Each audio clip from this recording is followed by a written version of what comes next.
As tensões entre Estados Unidos e Venezuela se intensificaram há 5 meses.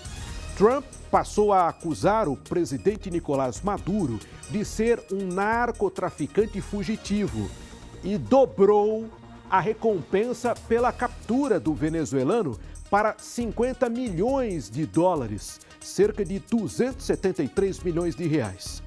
Você vai acompanhar como aconteceu a escalada até o bombardeio que ocorreu nas últimas horas.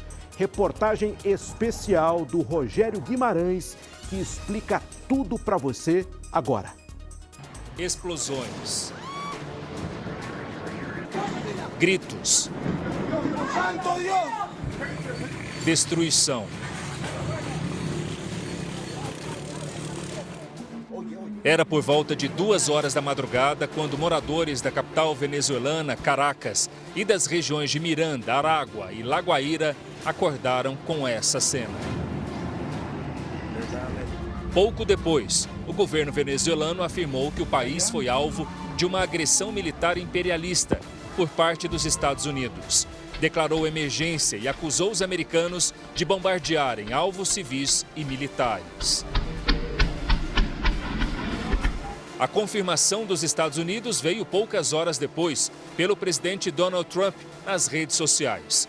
Os Estados Unidos lançaram um ataque militar em larga escala contra o país latino-americano e o presidente venezuelano Nicolás Maduro foi capturado por uma tropa de elite americana, a Força Delta, e levado para fora do país junto com a esposa Cilia Flores.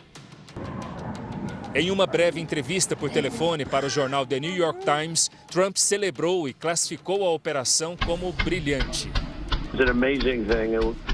Esse ataque foi planejado durante muito tempo. Ali está 25% da Marinha dos Estados Unidos, o maior porta-aviões dos Estados Unidos, o Gerald Ford, com uma escolta de 3 destroyers, um cruzador de mísseis, um submarino nuclear, 10 F-35. Nós vimos nas imagens que foram publicadas nas redes sociais helicópteros do tipo CH-47 Chinook. São helicópteros de transporte de forças, especialmente forças, nesse caso, forças especiais, que pode carregar de 33 a 55 soldados.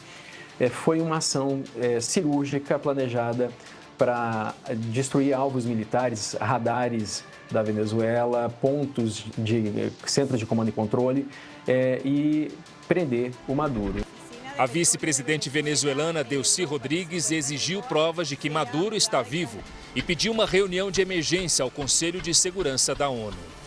Ao governo do presidente Donald Trump, prova de vida imediata da vida do presidente Maduro e da primeira-dama. O Conselho de Segurança da ONU é o órgão da ONU responsável pela manutenção da paz. Ele tem 15 membros, 5 deles são membros permanentes, com direito de veto. Esses 5 permanentes são os Estados Unidos, a China, a Rússia, o Reino Unido e a França. Então, basta que um desses 5 vete uma decisão do Conselho para que a decisão não avance. Os Estados Unidos vetarão qualquer tentativa de decisão do Conselho que afetem os interesses dos Estados Unidos. Nas ruas, a apreensão. E logo pela manhã, mercados lotados, prateleiras vazias. Aqui no Brasil, a comunidade venezuelana acompanha os desdobramentos no país e o governo federal se prepara para um possível aumento do fluxo migratório, especialmente na fronteira com Roraima. Fontes ligadas ao governo afirmam que há um plano de contingência articulado entre ministérios que prevê medidas de acolhimento a migrantes venezuelanos em situação de vulnerabilidade. Em uma rede social, o presidente Lula escreveu que os bombardeios em território venezuelano e a captura do seu presidente ultrapassam uma linha inaceitável. Que esses atos representam uma afronta gravíssima à soberania da Venezuela e mais um precedente extremamente perigoso para toda a comunidade internacional. Em outubro, durante um encontro entre Lula e Trump na Malásia, o ministro das Relações Exteriores do Brasil, Mauro Vieira, disse que Lula se ofereceu para mediar a crise entre os Estados Unidos e a Venezuela.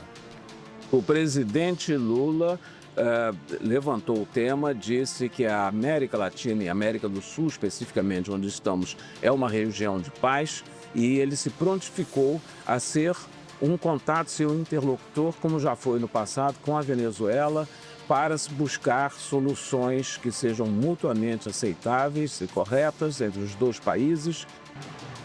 Os Estados Unidos justificam a ação como parte da luta contra o narcotráfico, acusando Maduro de chefiar o cartel de Los Soles, uma rede de tráfico de drogas.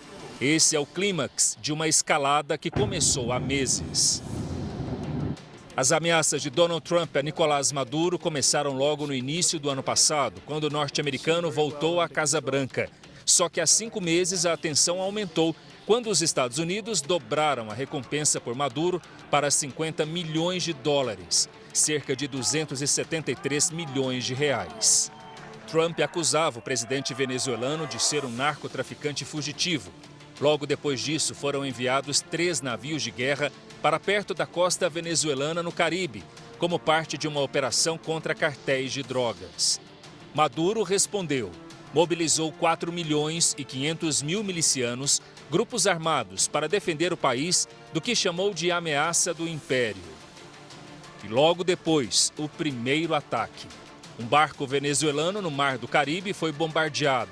11 pessoas que, segundo o governo americano, eram narcoterroristas ligados a uma facção criminosa, foram mortos.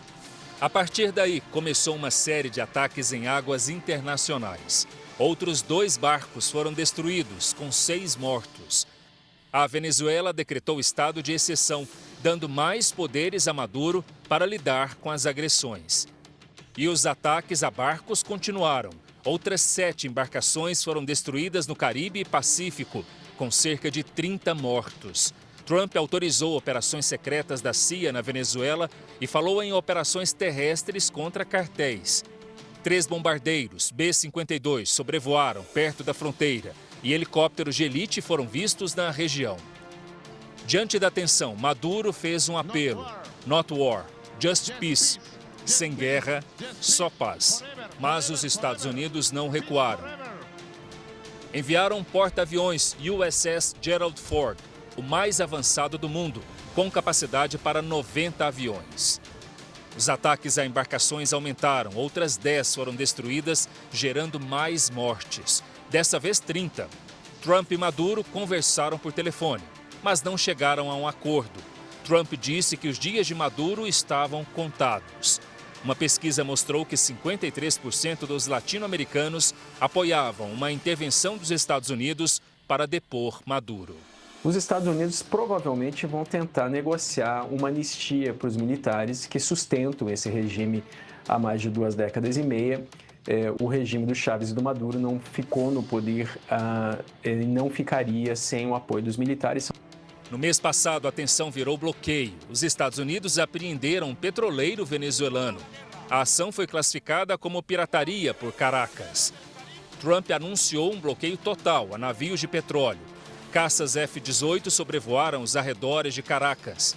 Na véspera do Natal, o primeiro ataque em solo venezuelano. Um porto usado por traficantes foi destruído. Moradores do norte do país relataram explosões com cheiro de pólvora e árvores derrubadas. Até o último dia 29, os Estados Unidos contavam 30 ataques a barcos, com 115 mortos. Maduro disse que a Venezuela estava pronta para negociar um acordo sobre drogas e petróleo, mas Trump ignorou. Existe sim interesse dos Estados Unidos na região. Agora, a China não tem como fazer nada para ajudar o Maduro. Existe um bloqueio naval nesse momento nas águas territoriais da Venezuela. Não é um bloqueio apenas para impedir que navios fantasmas carregando petróleo levem esse petróleo para fora, violando sanções, mas é também um bloqueio para impedir a entrada de ajuda tanto da Rússia, quanto do Irã, quanto da China. Lembra muito a crise dos mísseis em Cuba em 1962. Toda essa escalada de tensão resultou nos ataques de hoje e na captura de Maduro. Trump quer um julgamento nos Estados Unidos por tráfico de drogas. Não interessa a ninguém uma guerra civil na Venezuela, sobretudo aos países vizinhos. O Brasil tem 2.200 quilômetros de fronteira seca com a Venezuela, então seria sim interessante que houvesse uma transição pacífica